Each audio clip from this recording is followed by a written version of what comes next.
تو کہا کہ خوب سمجھو کہ تن سے اور لوگوں کے اوپر تانے دینے سے کبھی اصلاح نہیں ہوتی۔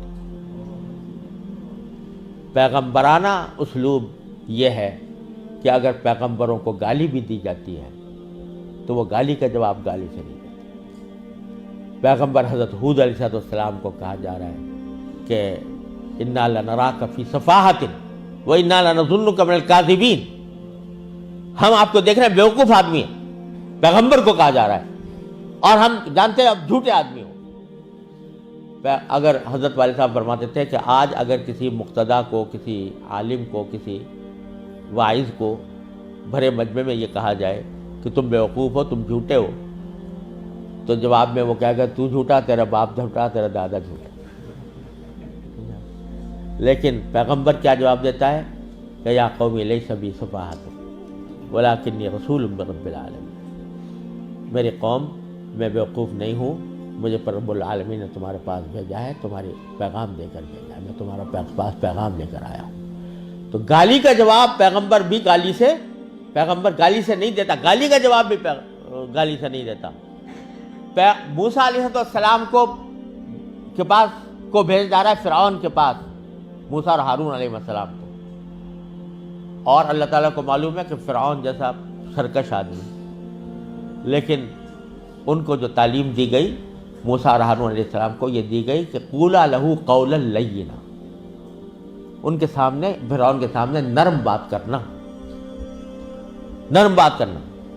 لعلہ یتذکر او یخشی، اور شاید نصیحت قبول کر لے، شاید خدا کا خوف دل میں پیدا ہو جائے۔ حالانکہ اللہ تعالیٰ جانتے تھے علم ازلی میں کہ یہ نصیحت قبول کرنے والا نہیں ہے اور ایمان لانے والا نہیں ہے، لیکن پیغمبر سے کہا جا رہا ہے کہ تمہارے دل میں یہ امید ہونی چاہیے کہ شاید نصیحت قبول کر لے، شاید اس کے دل میں خدا کا خوف آ جائے، لہذا نرم بات کرنا۔